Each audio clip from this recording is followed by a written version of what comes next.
you all for joining me today on another segment of Living Forward. My goal on this show is to focus on and help others to live the very best life possible after the onset of a disability or a chronic illness.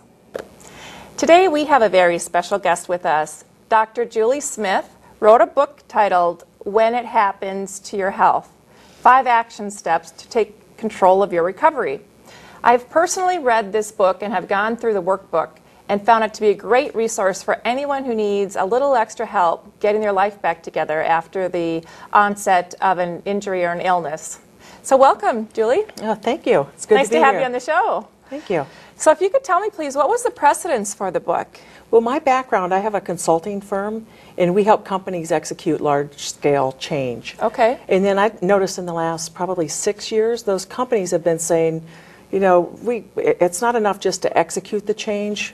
Can you help our employees learn how to adapt to change?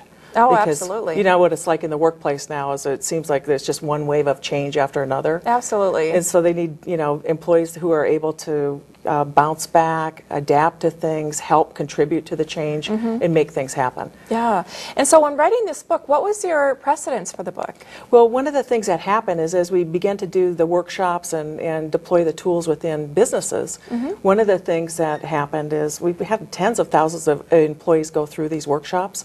And I started to get letters.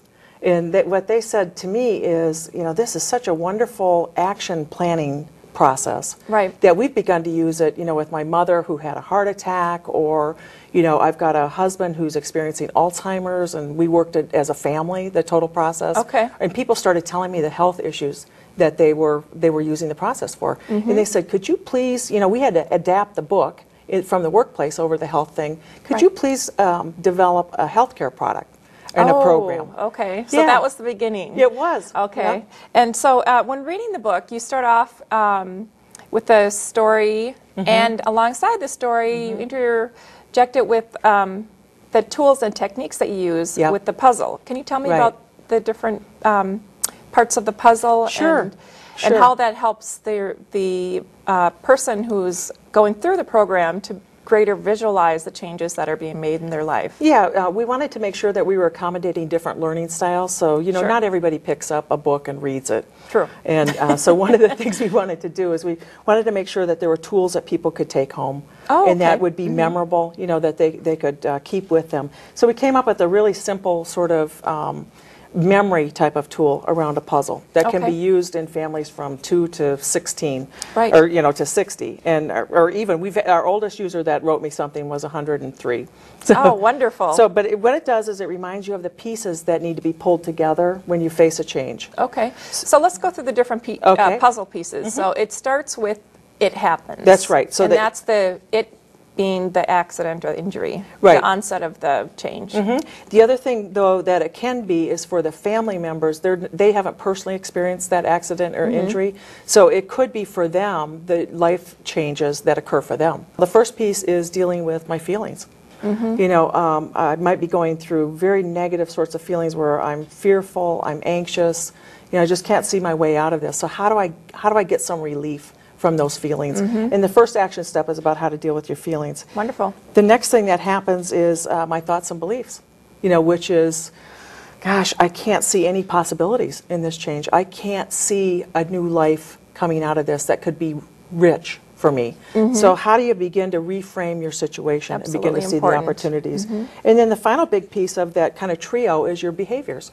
How your actions affect others, and how that then affects your well-being. Yeah, and also it's the other thing too is what do you need to do to really take control of your recovery, adhere to your treatment plans, you know, all the things that you need to even physically recover. All the action steps. That's right, that's right. And sometimes that's really difficult for people to pull together. They might get a plan from their healthcare provider, but then they don't get a plan on, you know, how do I go back to work, or how do I so it's bringing in all the areas of your life. It's not just the physical, because it's all related as a whole. You know, you want to look at the whole person and get the whole person healed. So that's why I love your approach so much, is that it really deals with the whole individual. Yeah, no, it's really helpful. And what patients are saying today is that hospitals and staff don't have enough time to really help them with their emotional needs. Absolutely. And help them move forward in a total sort of sense with their So recovery. this can be brought in as as a tool to really help them Yeah. achieve the maximum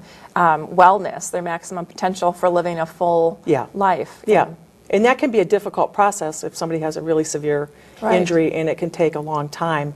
Our goal was to compress that time frame so people can Absolutely. back to more joy in their life Right. and more richness. Right. And so could we go, we only have a couple minutes left here, so if we could go over the last few puzzle pieces, that would be great. Sure. After you kind of begin to pull together your heart, your thinking, and your behaviors in terms of the things you need to do, one of the things that you can do to sustain that is to set up a good consequence system, which is So would those be like short-term goals? short-term goals, but rewarding yourself in the right way Okay. for moving ahead. Okay. A lot of times people forget to pat themselves on the back. Absolutely. Or they... Even small steps can make, you add those together and they can make a big difference Yeah. after a little while. So Yeah.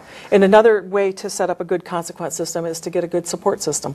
Absolutely. So people think through, who are those people who are positive in my life and can help me move forward and support me? looking at the resources that you already have available to yourself. Yeah, yeah. And then the final puzzle piece is my impact on others.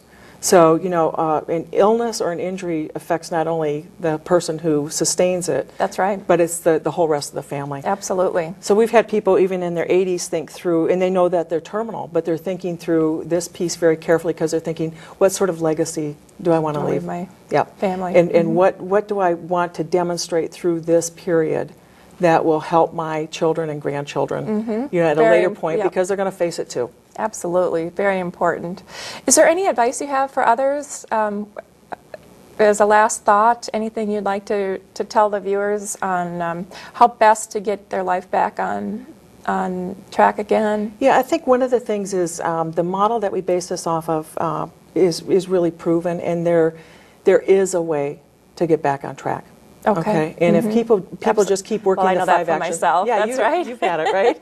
Yes, I totally believe that we can live a full, complete, healthy, and whole life again. It's Yeah. just a matter of putting all the pieces back together. So thank you, Julie. It's Okay, been thank you. an absolute pleasure having you as a guest. Well, thanks for having me. Thank you. And now back to you, Mark.